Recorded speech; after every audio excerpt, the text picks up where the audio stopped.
حضرت عبداللہ کہتے ہیں کہ چند لمحوں کے بعد میں خود ہی آ گیا. میں نے کہا ابو رافع خیر تھی؟ ادھر شور مچا ہوا تھا. اس نے کہا کسی بدبخت نے مجھ پر حملہ کر دیا. تو میں نے اندازہ لگا لیا کہ یہاں بیٹھا ہوا ہے, ابھی یہ مرا نہیں ہے, باتیں کر رہا ہے, کچھ زیادہ زخمی بھی نہیں ہوا ہے. میں نے پھر حملہ کیا اور اب میں نے اس پر قابو پا کے اپنی تلوار اس کے پیٹ کے اوپر رکھ کر دبائی. وہ اس کے پیٹ سے نکل گئی. میں آپ چھپا سیڑھیوں سے اتر رہا ہوں.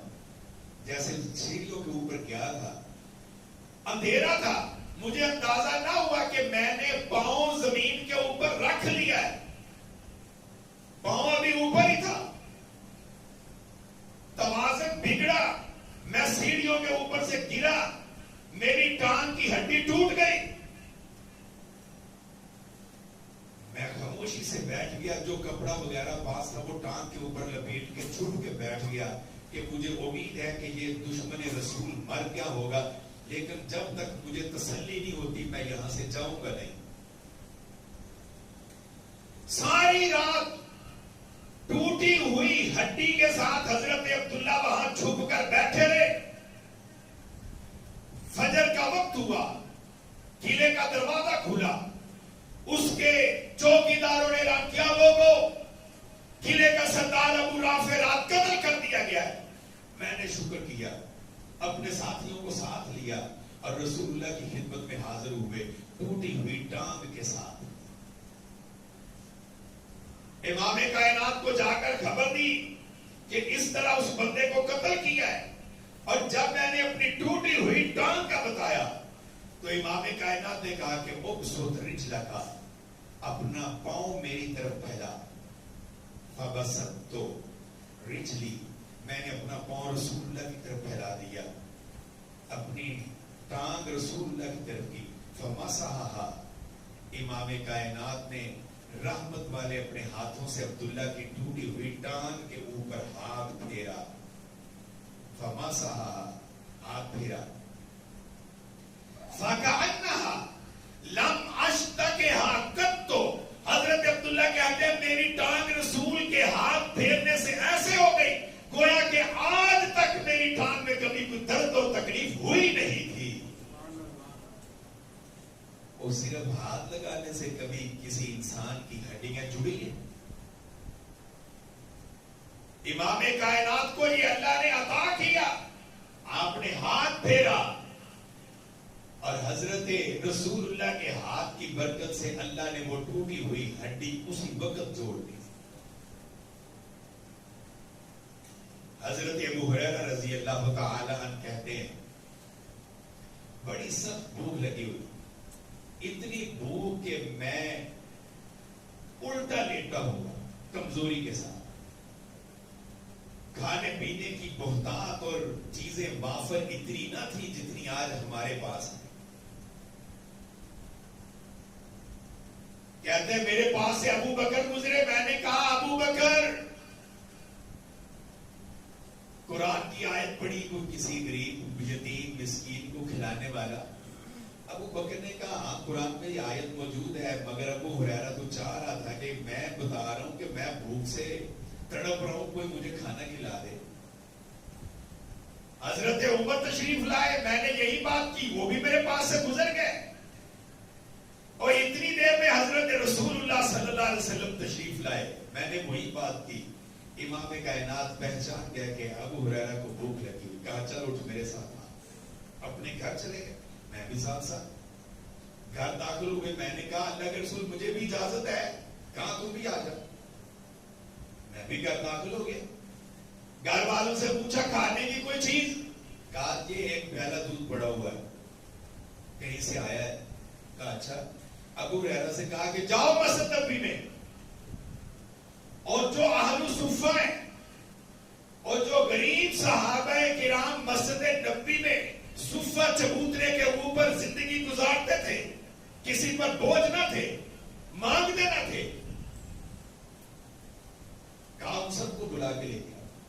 حضرت ابو ہریرہ کہتے ہیں مجھے ڈر لگ گیا, مجھے تو بھوک لگی ہوئی ہے, ایک پیالہ دودھ کا ہے, رسول اللہ نے سارے صفہ کے اصحاب کو بلا لیا ہے, اب مجھے کیا ملے گا.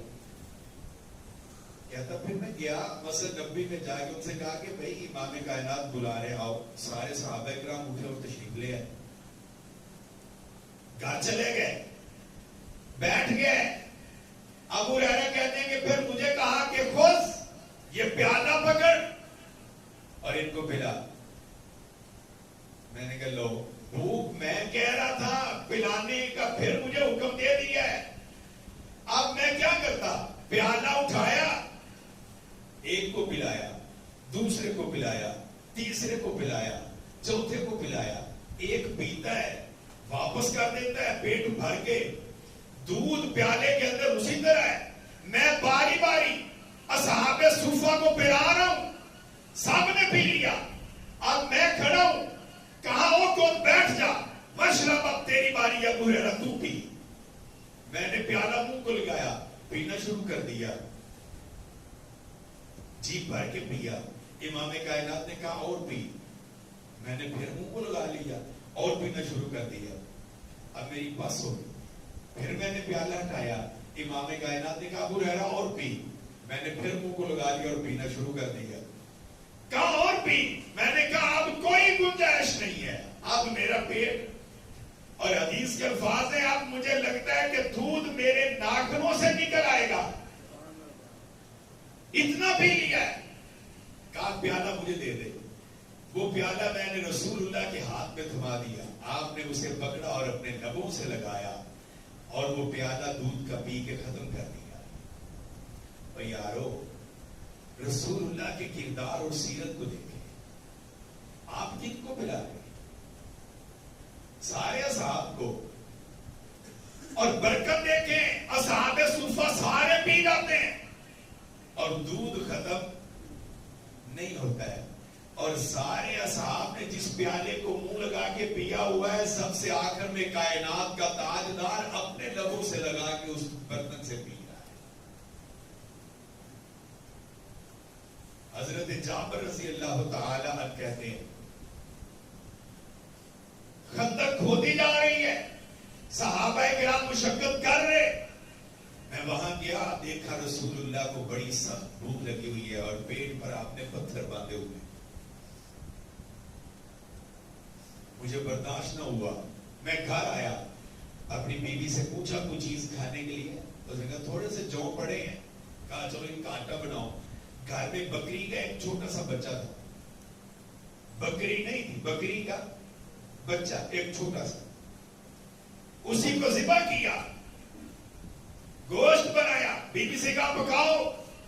بیوی کہنے لگی جا کے کان میں کہنا کہ آپ کے لیے کھانا بنایا ہوا ہے, تشریف لائیں.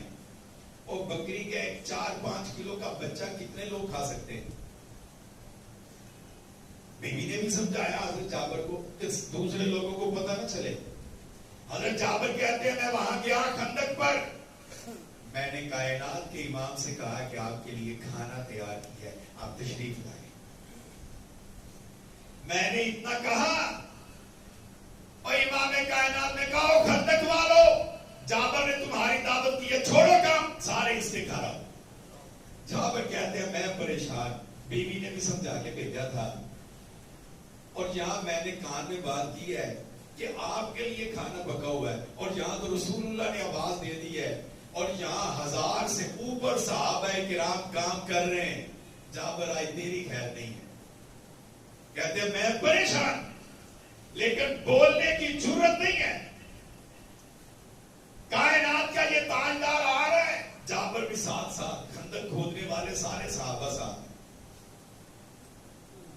میں نے کہا اللہ کے رسول, وہ تو تھوڑا سا سالن ہے اور تھوڑا سا آٹا ہے, آپ تشریف لائیں. کہا کہ ہنڈیا جو چولہے کے اوپر رکھی ہوئی ہے وہ اتارنی نہیں ہے, وہ اسی طرح پکڑے دو, اور روٹیاں نہیں پکانی, میں آ رہا ہوں. آپ گھر تشریف لائے, گھر میں رون کے لگ گئے, اور جہاں رسول اللہ تشریف فرما ہوں اس سے بڑی رونق اور کیا ہو سکتی ہے. اور پھر آپ کے اصحاب موجود ہوں, اور جنت والے یہ سارے تو جابر کے گھر. روٹیاں پکانے والی بھی بلا لی. امام کائنات نے اپنے لعاب کو آٹے کے اندر ڈالا, اپنے لعاب کو اپنے مبارک دھوپ کو آٹے میں ڈال دیا اور ہنڈیا کا ڈھکن اٹھا کے تھوڑا سا اس میں بھی ڈال دیا. اور یہ شرف صرف نبی کو ہوتا ہے, نبی کے علاوہ کوئی اور ایسا نہیں کرتا. کہاں اب ہنڈیا چولہے پر رہے اور سالن نکالتے رہو, روٹیاں پکتی رہیں, اور جیسے جیسے چولہے سے اتر رہی ہیں ایک ایک دو دو وہ لوگوں کے سامنے رکھتے رہو.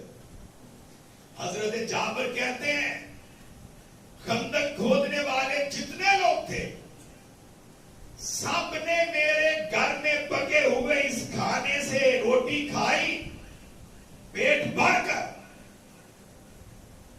اور رسول اللہ نے بھی کھانا کھایا. اور جب ہم نے دیکھا ہنڈیا کے اندر گوشت اسی طرح ابل رہا تھا اور آٹا برتن میں اسی طرح موجود تھا. اور یہ برکتیں اللہ نے اپنے حبیب کو دی اور اتنی بار دی ہے کہ انسان حیران ہو جاتا ہے. اور جو حضرت انس نے بیان کیا ہے کہ جب وضو کے لیے پانی نہ تھا, ایک لوٹا پانی ہمیں ملا, آپ نے کہا میرے پاس تھا, اور اپنی انگلیاں اس کے اندر سمیٹ کر رکھ دی.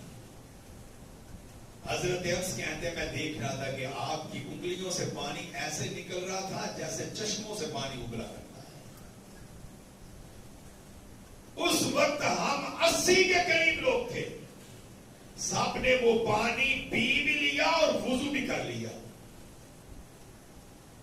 ایسے کمال اور ایسے فضائل اور ایسی برکتیں اللہ نے اپنے رسول کو عطا فرمائی کہ کسی اور کو نہیں. یہ ہمارے ایمان کو اور بڑھا دیتی ہے, یہ ہمارے ایمان کو اور مستحکم کرتی ہے, ہمارے دلوں میں اللہ کے رسول کی محبت کو اور اضافہ کرتی ہے. اور یہ دلائل اور یہ نشانیاں کسی اور کو نہیں دی گئی, یہ اللہ نے اپنے رسول کو عطا فرمائی ہیں. اللہ ہمیں اپنے رسول کی محبت و اطاعت عطا فرمائے. وما علیہ الا البلاغ.